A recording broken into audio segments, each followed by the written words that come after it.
तो हाय दोस्तों, मेरा नाम सादिक पठान है और आज हम नया क्वेश्चन सॉल्व करने वाले हैं। जो मैंने पहले TCS PRA Java question with solution ये वाला जो वीडियो डाला था 1 महीने पहले, तो इस वीडियो पे मुझे एक कमेंट आया था।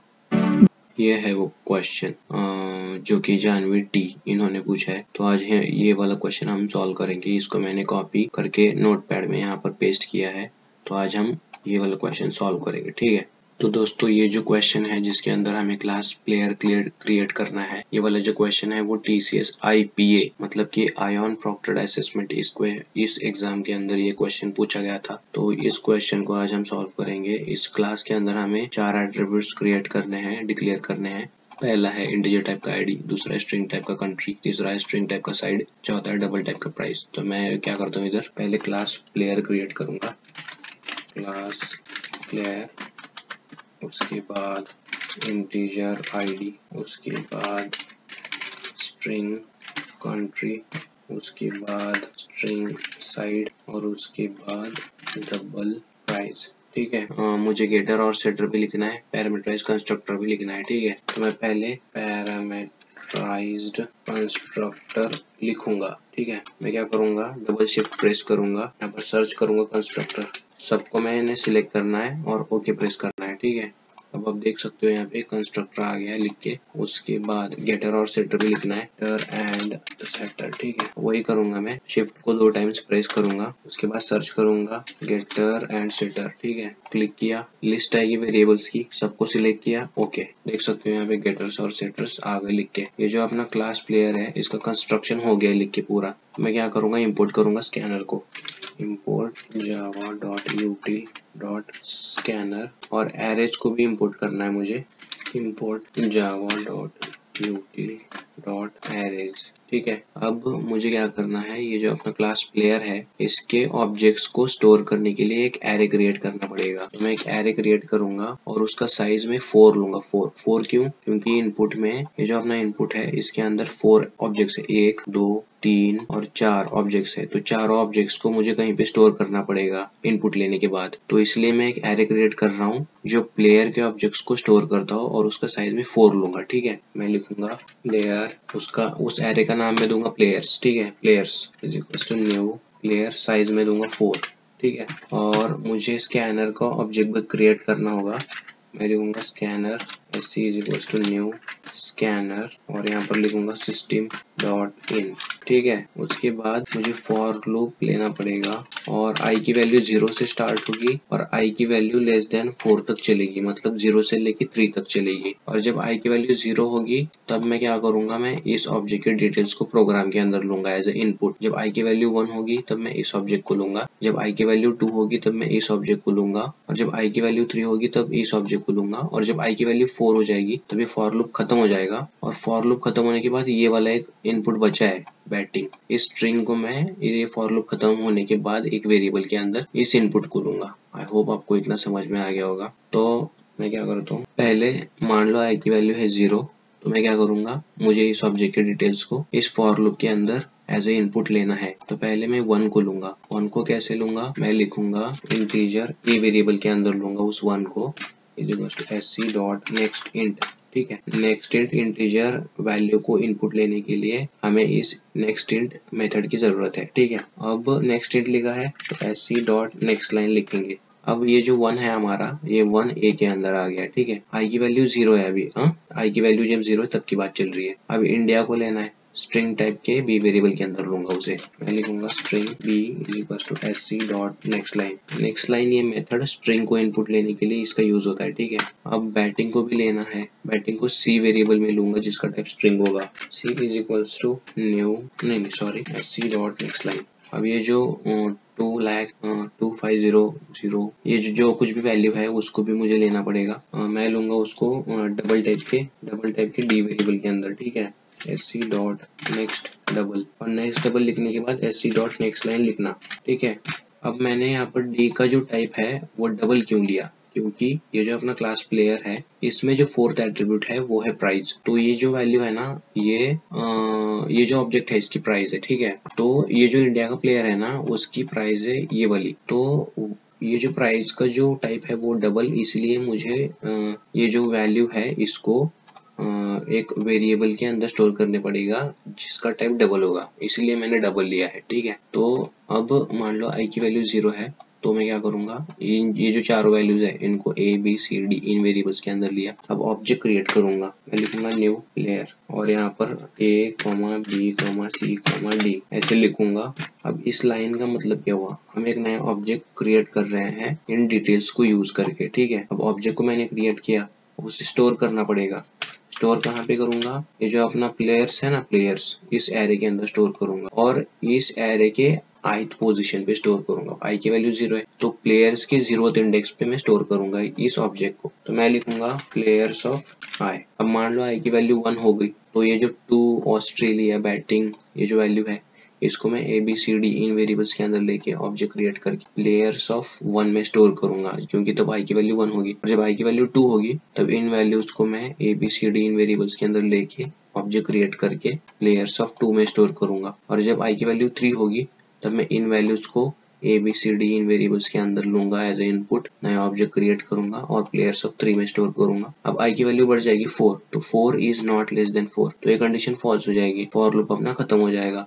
अब हम यहाँ आएंगे फॉर लूप के नीचे, अभी भी ये बैटिंग का जो इनपुट है वो लेना बाकी है, तो उसे मैं स्ट्रिंग टाइप के इनपुट इस वेरिएबल के अंदर लूंगा और sc डॉट नेक्स्ट लाइन। ठीक है, अब इनपुट लेना हो गया पूरा। उसके बाद क्या करना है, मुझे ये जो स्टैटिक मेथड है ना, सर्च प्लेयर फॉर मैच, इस मेथड को इम्प्लीमेंट करना है। मैं करूंगा इसको कॉपी और यहाँ पर करूंगा पेस्ट। ठीक है, और इस मेथड को हमें 2 आर्गुमेंट्स देने हैं, एक इनपुट है। एक मिनट, मैं पहले आपको मेथड क्या करेगा वो समझा देता हूँ। ठीक है, this method will take string parameter along with the other parameter as array of player object. मतलब इस मेथड को हमें 2 इनपुट पैरामीटर्स देने हैं, पहला ये वाला एरे है प्लेयर्स और दूसरा ये वाला इनपुट है। ठीक है, इनपुट अपने इनपुट के हिसाब से, ये जो अपना अपर बैटिंग था ना, हाँ यहाँ पर ये वाला जो बैटिंग है ये हमारे इस इनपुट वेरिएबल के अंदर है, तो ये अपना सेकंड इनपुट पैरामीटर होगा और ये जो प्लेयर्स है ये फर्स्ट इनपुट पैरामीटर होगा। तो यहाँ पर मैं लिखता हूँ प्लेयर्स कॉमा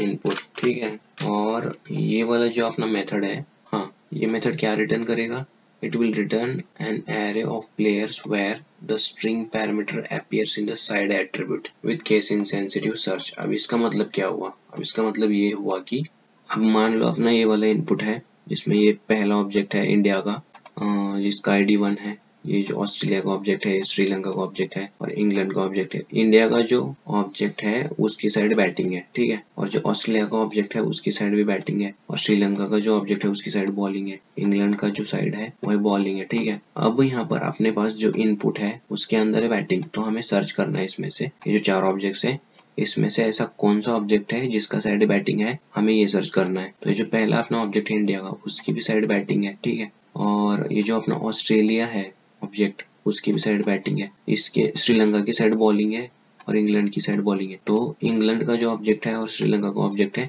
इसको हम कंसिडर नहीं करेंगे, हम इस 2 ऑब्जेक्ट्स को कंसिडर करेंगे क्योंकि इन दोनों ऑब्जेक्ट्स की जो साइड है वो बैटिंग है। ठीक है, बैटिंग। ठीक है, तो ये दोनों ऑब्जेक्ट्स हमारे काम के हैं अभी। तो अभी देखो ये जो अपने 2 ऑब्जेक्ट्स है इसको मैं एक एरे के अंदर स्टोर करूंगा। ये जो दोनों ऑब्जेक्ट्स है ये दोनों ऑब्जेक्ट्स को मैं एक एरे के अंदर स्टोर करूंगा ascending order on the basis of ID। ठीक है, तो ये जो अपना इंडिया का ऑब्जेक्ट है इसका जो ID है वो है 1, ऑस्ट्रेलिया का जो ID है वो है 2। तो पहले मैं एक एरे के अंदर इस ऑब्जेक्ट को स्टोर करूंगा क्योंकि इसका ID कम है, और ये जो अपना ऑब्जेक्ट है इसको मैं इसके बाद स्टोर करूंगा। तो पहले मैं इंडिया के ऑब्जेक्ट को स्टोर करूंगा एरे के अंदर और ऑस्ट्रेलिया के ऑब्जेक्ट को बाद में स्टोर करूंगा क्योंकि इसका जो ID है ऑस्ट्रेलिया का ID वो इंडिया के ID से ज्यादा है। ठीक है, तो देखो अगर मैं आपको मेथड दिखाऊं, this method should be called from main method and display the ID of return objects in ascending order. तो ये जो 2 ऑब्जेक्ट्स है ना, 2 ऑब्जेक्ट्स, इसको मैं एक एरे के अंदर स्टोर करूंगा और इन दोनों ऑब्जेक्ट्स को on the basis of ID मैं सॉर्ट करूंगा। ठीक है, तो पहले इंडिया का ऑब्जेक्ट आएगा फिर बाद में से ऑस्ट्रेलिया का ऑब्जेक्ट आएगा और इस एरे को मैं रिटर्न करूंगा। एरे को रिटर्न करने के बाद ये जो दोनों ऑब्जेक्ट्स हैं इनके ID को प्रिंट किया गया है आउटपुट के अंदर, पहले 1 आएगा फिर 2 आएगा। ठीक है, तो अगर मैं आपको आउटपुट दिखाऊं तो यहाँ पर 1 और 2 ये अपना आउटपुट है। आई होप कि आपको इतना ये जो मेथड है समझ में आ गया होगा। तो ये जो अपना मेथड है ये वाला सर्च प्लेयर फॉर मैच, ये क्या रिटर्न करने वाला है, एक ऐसा एरे रिटर्न करने वाला है जिसके अंदर मल्टीपल ऑब्जेक्ट्स होंगे। तो ये जो अपना मेथड है क्या रिटर्न करेगा, प्लेयर के ऑब्जेक्ट्स का एरे रिटर्न करेगा, जिसको मैं स्टोर करूंगा आंसर के अंदर, ANS के अंदर, ठीक है। अब ये जो अपना मेथड है उसको कॉल करने का जो प्रोसेस है वो खत्म हो गया। अब इसको इम्प्लीमेंट भी तो करना पड़ेगा ना। तो मैं क्या करूंगा, मैं ये जो अपना मेन मेथड है, मेन मेथड यहाँ पर शुरू हो रहा है और ये जो अपना ब्रैकेट है यहाँ पे खत्म हो रहा है। तो उसके नीचे मैं पेस्ट करूंगा, यहाँ पर मैं इम्प्लीमेंट करूंगा, ठीक है। यहाँ पर मुझे 2 इनपुट पैरामीटर्स को देना है। पहला ये वाला ऑब्जेक्ट्स का एरे है, प्लेयर्स के ऑब्जेक्ट्स का एरे। दूसरा है इनपुट वेरिएबल है जिसका टाइप स्ट्रिंग है, ठीक है। तो यहाँ पर मुझे 2 इनपुट पैरामीटर्स को देना पड़ेगा। पहला है प्लेयर के ऑब्जेक्ट्स का एरे जिसका नाम मैं रखूंगा प्लेयर्स, ठीक है। और दूसरा है स्ट्रिंग टाइप का इनपुट। अपने इनपुट के हिसाब से जो बैटिंग है वो अब इनपुट के अंदर होगा और अपने इनपुट के हिसाब से ये जो एरे है ना जिसके अंदर मल्टीपल ऑब्जेक्ट्स हैं प्लेयर के, वो प्लेयर्स इस एरे के अंदर होंगे, ठीक है। तो मैंने इसको स्टार्ट करना है इस मेथड को। उसके बाद यहाँ पर मुझे लिखना है पब्लिक, क्योंकि ये मेथड पब्लिक होगा, स्टैटिक होगा और ये मेथड क्या रिटर्न करने वाला है, प्लेयर के ऑब्जेक्ट्स का एरे, ठीक है। अब मैं करूंगा इसको मैक्सिमाइज और फिलहाल के लिए तो यहाँ पर रिटर्न नल लिखूंगा मैं, ठीक है। और देखो अभी मैं क्या करने वाला हूँ, पहले ये जो अपने ऑब्जेक्ट्स हैं इसके ऊपर मैं ट्रैवर्स करूंगा फॉर लूप की मदद से। पहले मैं चेक करूंगा कि कौन से ऑब्जेक्ट्स की जो साइड है वो बैटिंग है, ठीक है। क्योंकि हमारे जो इनपुट है इसके अंदर बैटिंग है ना, तो मुझे चेक करना है कि कौन से ऑब्जेक्ट की साइड जो है वो बैटिंग है, ठीक है। तो पहले मैं यहाँ से शुरू करूंगा, इसकी साइड बैटिंग है तो मैं क्या करूंगा, इस ऑब्जेक्ट को एक नए एरे के अंदर स्टोर करूंगा, ठीक है। अब इस ऑब्जेक्ट को मैं चेक करूंगा, इसकी भी साइड बैटिंग है तो इसको भी मैं एक एरे के अंदर लूंगा, ठीक है। मैं उस एरे का नाम हेल्प रखने वाला हूँ। तो हेल्प एरे के अंदर ये 2 ऑब्जेक्ट्स आ गए। तो ये जो ऑब्जेक्ट है उसकी साइड बॉलिंग है तो इसको हम छोड़ देंगे। तो ये जो इंग्लैंड का ऑब्जेक्ट है इसकी साइड है बॉलिंग तो इसको भी मैं छोड़ दूंगा। और फिर क्या करूंगा, मैं ये जो 2 ऑब्जेक्ट्स जिस एरे के अंदर स्टोर कर रहा हूँ हेल्प एरे के अंदर, उस एरे को मैं सॉर्ट करूंगा on the basis of ID 1 और 2। तो पहले 1 ये जो ID है वो छोटा है तो ये पहले आएगा अपना ऑब्जेक्ट उस एरे के अंदर, उसके बाद ये वाला ऑब्जेक्ट हम स्टोर करेंगे, ठीक है। तो सॉर्ट करने के बाद पहले ये वाला ऑब्जेक्ट होगा उस एरे के अंदर, फिर ये वाला ऑब्जेक्ट होगा और उस एरे को हम रिटर्न करेंगे, ठीक है। अब मैं यहाँ पे लिखूंगा for i is less than, ये जो अपना एरे है उसकी लेंथ तक i की वैल्यू चलेगी। मतलब ये वाला जो अपना एरे है ना प्लेयर्स एरे, जिसके अंदर 4 ऑब्जेक्ट्स है, तो इसको हम ट्रैवर्स कर रहे हैं इस फॉर लूप की मदद से। मान लो i की वैल्यू है 0, तो मैं चेक करूंगा इफ प्लेयर, अगर हमारे पास ऐसा कोई प्लेयर है जिसका साइड जो है वो इक्वल अगर है किसके साथ, इनपुट के साथ। अब इस कंडीशन का क्या मतलब हुआ, अगर हमारे पास ऐसा कोई प्लेयर है, अगर ये जो 4 ऑब्जेक्ट्स है इसमें से अगर हमारे पास ऐसा कोई ऑब्जेक्ट है जिसका साइड जो है वो अगर मैच करता है इनपुट से। अब इनपुट के अंदर क्या है, इनपुट के अंदर है बैटिंग। तो मैं ये चेक कर रहा हूँ कि हमारे पास ऐसे कौन से ऑब्जेक्ट्स है जिसका साइड बैटिंग है, मैं चेक कर रहा हूँ, ठीक है। मान लो i की वैल्यू अगर 0 है तो हम इस ऑब्जेक्ट को चेक कर रहे हैं, तो इसकी साइड बैटिंग है तो ये कंडीशन ट्रू हो गई। तो अगर ये कंडीशन ट्रू हो गई तो मैं क्या करने वाला हूँ, मैं एक नया वाला एक एरे लूंगा जिसके अंदर हम ऑब्जेक्ट्स को स्टोर कर सकते हैं प्लेयर के, ठीक है। तो मैं लिखूंगा प्लेयर, उस एरे का नाम मैं दूंगा हेल्प, ठीक है, is equals to new player. और उस ये जो अपना हेल्प एरे है ना जो कि प्लेयर्स के ऑब्जेक्ट्स को स्टोर कर सकता है, उसका साइज मैं इनिशियली 0 रखूंगा, ठीक है। अब अगर मान लो i की वैल्यू है 0 तो इस जो ये ऑब्जेक्ट है उसकी जो साइड है बैटिंग, वो बैटिंग के साथ में मैच कर रही है, तो ये कंडीशन ट्रू हो गई।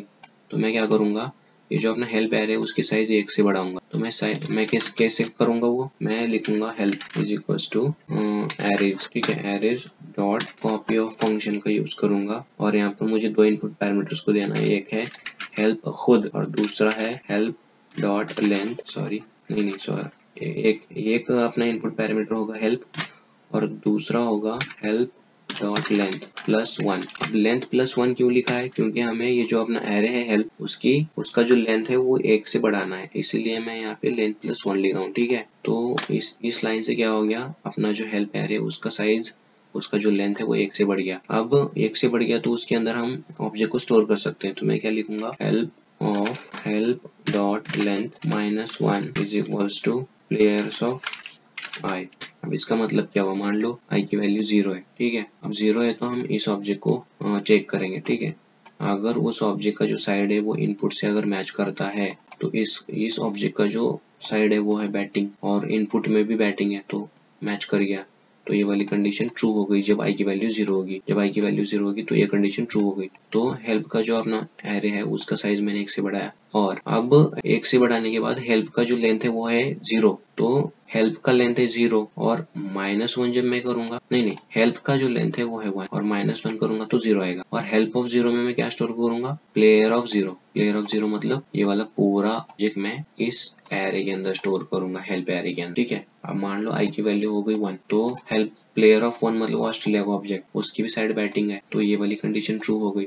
तो हेल्प का जो एरे है वो उसकी लेंथ 1 से फिर से बढ़ेगी, तो अब हेल्प का जो लेंथ है वो है 2 है, तो 2 -1 हो गया 1 और हेल्प ऑफ 1 पे प्लेयर ऑफ 1 स्टोर हो जाएगा। प्लेयर ऑफ 1 मतलब ये वाला पूरा ऑब्जेक्ट। अब i की वैल्यू मान लो 2 हो गई 2, तो ये वाला ऑब्जेक्ट होगा, इसको हम चेक करेंगे, इसकी साइड बॉलिंग है तो इसको हम छोड़ देंगे। i की वैल्यू फिर से बढ़ जाएगी 3 होगी, तो प्लेयर ऑफ 3 मतलब इंग्लैंड का ऑब्जेक्ट, ये वाला इंग्लैंड का ऑब्जेक्ट, इसकी भी साइड बॉलिंग है, बैटिंग नहीं है तो इसको भी हम छोड़ देंगे, ठीक है। अब ये फॉर लूप खत्म हो जाएगा, ठीक है। जब i की वैल्यू हो जाएगी 4 जब हो जाएगी तो ये कंडीशन फॉल्स हो जाएगी और फॉर लूप खत्म हो जाएगा। फॉर लूप खत्म होने के बाद, अब फॉर लूप खत्म होने के बाद हमारे पास एक हेल्प एरे है जिसके अंदर ये 2 ऑब्जेक्ट्स है, ठीक है। एक इंडिया का ऑब्जेक्ट है, एक ऑस्ट्रेलिया का ऑब्जेक्ट है। अब ये ऑलरेडी सॉर्टेड है, ठीक है। क्यों?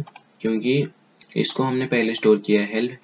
हेल्प की 0th इंडेक्स पे ये है इंडिया का ऑब्जेक्ट और हेल्प के ऑस्ट्रेलिया हेल्प का जो फर्स्ट इंडेक्स है उस पे ऑस्ट्रेलिया का ऑब्जेक्ट है, तो ये ऑलरेडी सॉर्टेड है। लेकिन अगर इसका जो इंडेक्स है वो 10 होता, इसका जो आईडी है इंडिया का जो ऑब्जेक्ट है उसका आईडी अगर 10 होता और इसका अगर 2 होता, तो on the basis of ID ये सॉर्टेड नहीं होते ना। हेल्प के अंदर पहले इंडिया का ऑब्जेक्ट जाता और फिर ऑस्ट्रेलिया का ऑब्जेक्ट जाता, तो ये 10 पहले नहीं आना चाहिए। पहले दो आईडी का जो ऑब्जेक्ट है वो पहले आना चाहिए। तो मैं क्या करने वाला हूँ, मैं पहले ये 1 था ना, मैं क्या करूंगा, ये जो अपना हेल्प एरे है जिसके अंदर 2 ऑब्जेक्ट्स है इसको मैं सॉर्ट करूंगा बबल सॉर्ट को यूज करके, ठीक है। मैं लिखूंगा यहाँ पे कमेंट में बबल सॉर्ट, ठीक है। मुझे किस एरे को सॉर्ट करना है, मुझे इस हेल्प एरे को सॉर्ट करना है जिसके अंदर 2 ऑब्जेक्ट्स है, ठीक है। अकॉर्डिंग टू द इनपुट ये ऑलरेडी सॉर्टेड है on the basis of ID, ठीक है। ऑलरेडी सॉर्टेड है हेल्प एरे, लेकिन अगर मान लो ये जो आईडीज है वो अगर चेंज हो जाती है तो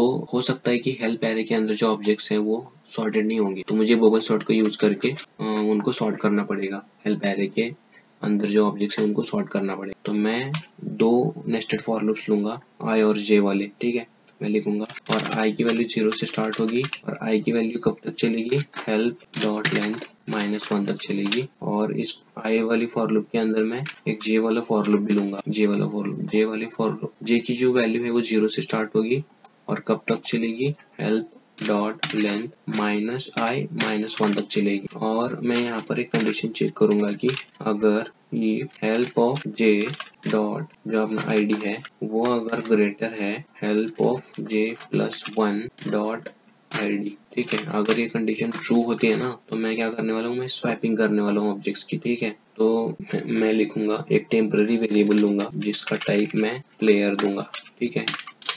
अब टेम्प के अंदर ऑब्जेक्ट स्टोर हो सकते हैं, ठीक है, क्योंकि उसका टाइप है प्लेयर, ठीक है। अब मैं लिखूंगा हेल्प ऑफ j, उसके बाद मैं लिखूंगा help of j is equals to help of j +1, उसके बाद help of j +1 is equals to temp लिखूंगा। अब ये वाला जो फॉर लूप है i और j और इसके अंदर जितना भी मैंने लिखा है, इससे क्या हुआ, मैंने बबल सॉर्ट का यहाँ पे कोड लिखा है जिससे क्या हो गया, जो हेल्प एरे के अंदर ये जो 2 ऑब्जेक्ट्स थे ना, इनका आईडी अगर चेंज भी हो जाता है, मान लो ये 10 हो गया, और अगर ऐसे ये जो 2 ऑब्जेक्ट्स होते हैं ना तो वो on the basis of ID sort हो जाते हैं इस कोड से, ठीक है। ये वाला जो कोड है अपना बबल सॉर्ट वाला, इससे जो जितने भी ऑब्जेक्ट्स हैं हेल्प एरे के अंदर वो on the basis of ID sort हो जाते हैं।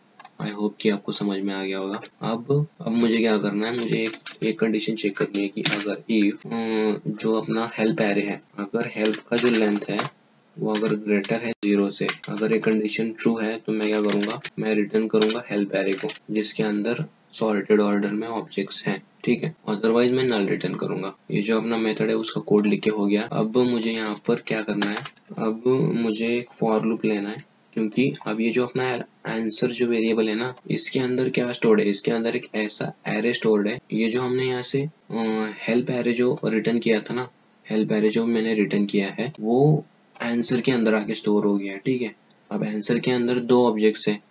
कौन से ऑब्जेक्ट्स?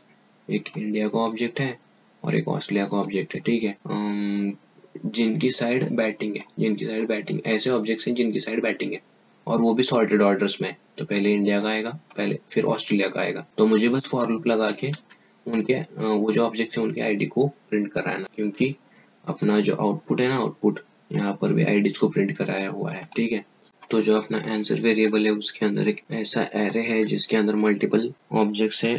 उन ऑब्जेक्ट्स की आईडी को हमें प्रिंट करना है। मैं एक फॉर लूप लगा के उनके आईडीज को प्रिंट करूंगा। मैं एक फॉर लूप लूंगा जो कब तक चलेगा, आंसर के लेंथ तक चलेगा।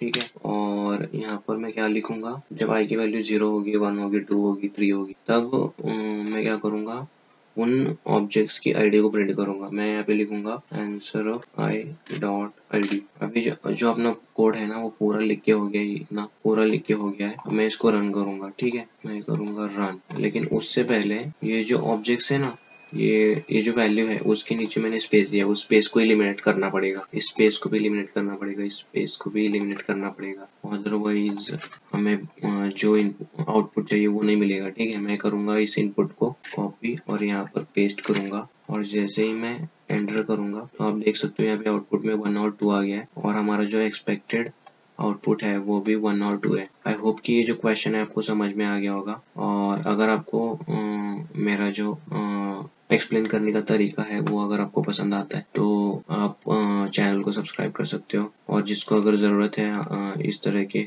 वीडियोस की तो आप उनको शेयर कर सकते हो। तो ठीक है गाइस, मिलते हैं नेक्स्ट वीडियो में।